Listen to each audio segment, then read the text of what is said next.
Good evening, fellow punters. Mickey D back with you here on Wednesday evening. It's about 7 o'clock with a few for tomorrow. Do you like my new bus? Just got it this morning there. Stephen Erskine is the man responsible. He left a message a couple of days ago, fair play to him, and he was wondering, he said I needed a bit of an upgrade, that the crowd was getting bigger, so we needed to upgrade our bus. And I was slagging the Kerry people last week, and of course I got a message immediately from a Kerry man saying he noticed the colours of it. He said it was the correct colours. But I'm in the correct colours. I'm in the blue and gold. Myself, I have my outfit on, so I will leave it as it is. The Kerry crowd aren't bad. I do like slagging them, and I don't mind being slagged back either. So thanks a million, Stephen. I didn't get much of a chance to look at it, and I was trying to, it was when I was up at the school today, I was putting it on the phone, and I got an email from you to say that it was sort of one side, but we'll try our best, we'll get it right yet. Thanks very much. Newcomers on the bus there, Paul Dowling and Gary Garner. Gary hopped on today and he left a tip for Glorious Lady. He said it was 40 to 1 at the time. I think there was 4-horse race and there was 3 of them ladies. And she was the Glorious Lady. She SP'd at 11 to 1. She won carrying 12 stones. A great weight carrying performance. I've seen on the comments. I was on that. I just a few pound on it. I was coming out of Longford today. I had to do a bit of shopping. And I pulled in to watch the race coming near Charman Barry. So I see there was a few on it. I haven't been on since to check anything. Liam Hines and Val Barclay. I think Val is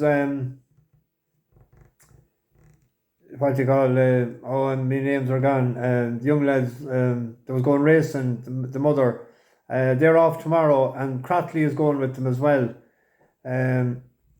I hope David Schley improves a bit. He had the puke bag out. He was travelling, sickness problems.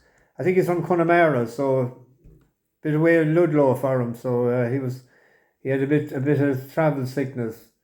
Graham Lanigar as well, new, and to link up Tony Murray into the bus because he was full of porter. He's home from America, and he's doing a lot of socialising.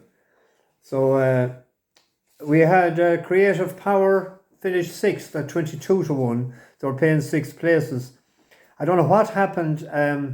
Shelley Banks, when I was up this morning to watch the Geelong Cup at 6 a.m, a horse that ran for us there won in Ascot last year, Surefire, was second, ran a great race, but a former Hugh Palmer inmate, Emissary, won at a big enough price, and it had shown feck all up to now, but it was a good race, 2-horse race up the stretch, but I don't think Emissary, he qualifies for the Melbourne Cup, but I don't think he'll do any good.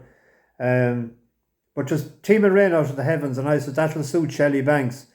But of all the horses that you'd think that you'd put under a cart and going through a mucky field, but it was like a kid paddling in a pool halfway up, so it finished last, so something must have happened to the horse because it's not that bad. But how well it had to run bad when we were on it. And the other one finished 6th and they're only paying 5. But that's what you get when you with that ground. It was staying on. It went over 2 miles before. I thought that it would be staying enough, but it didn't anyway. But not to worry. We're not doing too bad. I have 3 for tomorrow. The 2:35 in Thurles is not long after I started in the first week of March.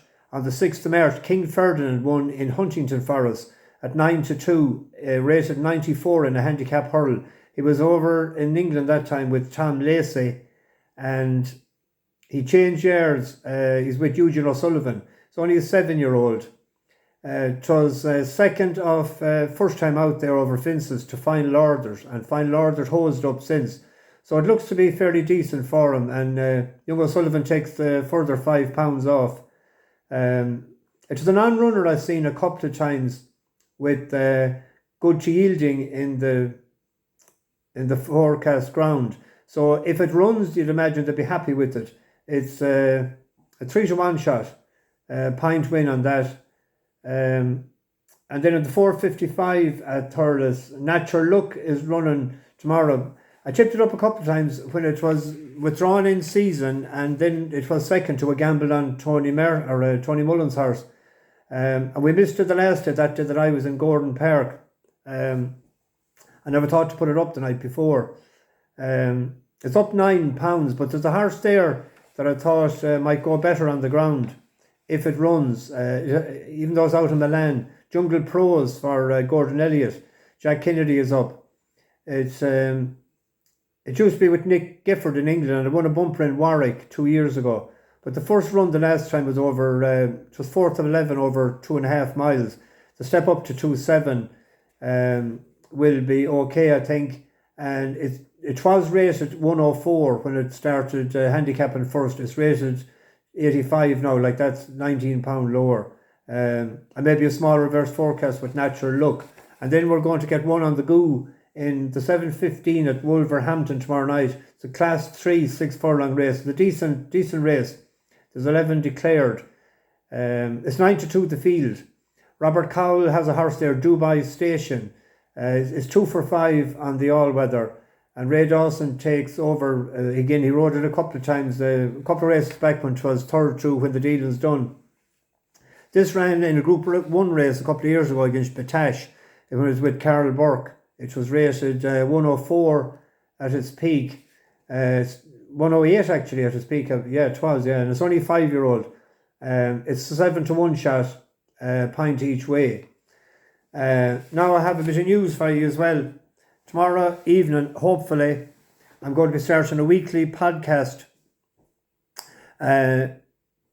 National Hunt podcast for the winter. I have another man lined up, but work problems and work keeps him from coming in front of the camera. But I'll be speaking his mind. He'll be delivering the goods to me tomorrow at some stage, and I'll have a different setting, hopefully, and we will have it in such a way that each week he will pick a nap, a next best, and an each way horse for the weekend, like the Friday, Saturday, Sunday. But we'll be mainly looking at the Friday and Saturday. We'll be trying to do Cheltenham this week. Now, obviously, Friday and Saturday it's on. But if there is Sunday, the Munster National, well, I might be able to have a look at that as well. And each week, I'm going to, whoever has comments left on the Monday and Tuesday, I'm going to put them all into a hat. I'm going to pull one out, and each week that podcast, the three horses that he will choose, we will have the SP of each of them if they win, and the top 5. We'll probably have 16 or 18 weeks of this before Cheltenham, and each week whoever has the top 5 will get a €50 free bet going into Cheltenham. And they can keep it themselves, the money that or they can donate to charity. It'll be their choice. But there'll be a different winner every week, a different name pulled out of the hat each week. And also, he's very good at the National Hunt and at Cheltenham and that. So we'll be looking at each week will be 5 things that tickled his fancy the previous week. And if he feels that one of those could be a worthy bet, an anti-post bet for Cheltenham, we'll be doing that as well. So it'll be National Hunt related, and we'll be looking forward to all the big meetings over the winter. Looking forward to it. It's been a lot of work, but the bus deserves it because the winter is upon us.